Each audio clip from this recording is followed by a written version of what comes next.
अस्सलाम वालेकुम जमात। हम इस्लामियात में हम सूरत अल-अहज़ाब की आयत नंबर 28 यानी 28 से लेके 34 तक की आयत का हमने तर्जुमा किया था। अब हम उसके सवालात और जवाबात करेंगे। सवाल पहला है कि सूरत अहज़ाब में अल्लाह ताला ने अज़वाजुन नबी को किन दो बातों में से किसी एक को इख्तियार करने के बारे में क्या फरमाया कि अल्लाह ताला ने नबी सल्लल्लाहु अलैहि वसल्लम के अज़वाज जो थे उनको दो बातों में से किसी एक को इख्तियार करने का हुक्म दिया था कि आप दो जो बातें हैं दोनों में से कोई एक कर लें, तो वो क्या थी, इस बारे में पूछा जा रहा है।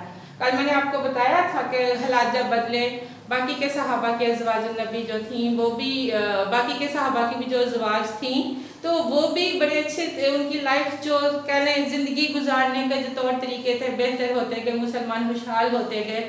तो अज़वाजुन नबी ने भी नबी सल्लल्लाहु अलैहि वसल्लम से फरमाइश की थी अच्छे लिबास की, यानी लाइफ ज़िंदगी के जो था बेहतर तरीके अपनाने की। तो इस पर नबी सल्लल्लाहु अलैहि वसल्लम को बहुत रंज हुआ था क्योंकि ये उम्मुल हातिल मोमिनीन थी और इन्होंने हमारे लिए एक एग्जाम्पल बनना था।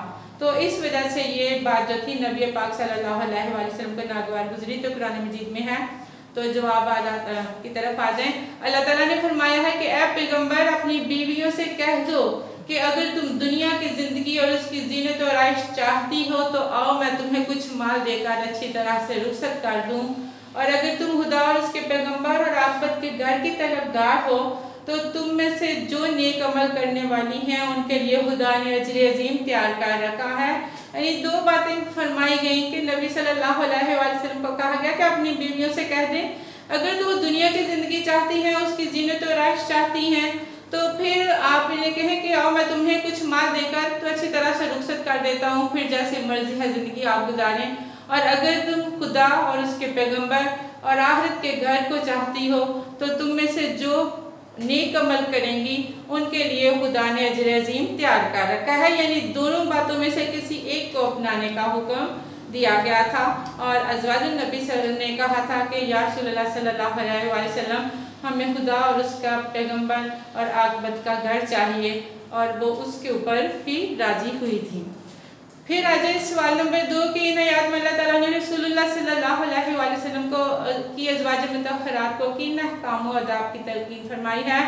अल्लाह ताला ने अज़वाज मुतहहरात को दर्ज झैल अहकाम व आदाब की तलकीन फरमाई है।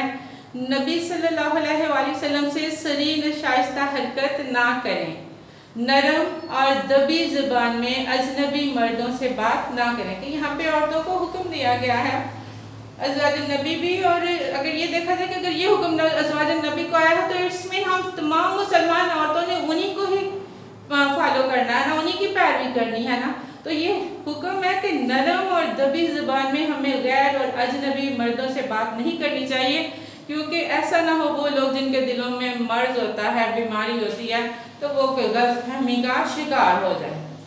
फिर कि अपने घरों में ठहरी रहें, कि ख़वातीन जो हैं वो बिला ज़रूरत घरों से बाहर ना रहें बल्कि अपने घरों में ही रहा करें। नंबर 4 है और ज़माना जहलियत की तरह इजहारी तजम्मुल ना करें। जहलियत में ये दस्तूर था कि औरतें सज धज के सामने आम सरेआम फिरा करती थी, लेकिन आप आगे चल के इस सूरत में भी पढ़ेंगे कि औरतों को अल्लाह ताला ने पर्दे का हुक्म दिया है कि जब वो बाहर निकलें तो अपनी जीनत को छुपा के निकलें। तो ज़माने जहलियत की तरह अपनी जीनत लोगों को ना दिखाएं कि सज धज के बस चल पड़े, ठीक है जी जो मर्जी हो। तो ये जहलियत का दस्तूर था।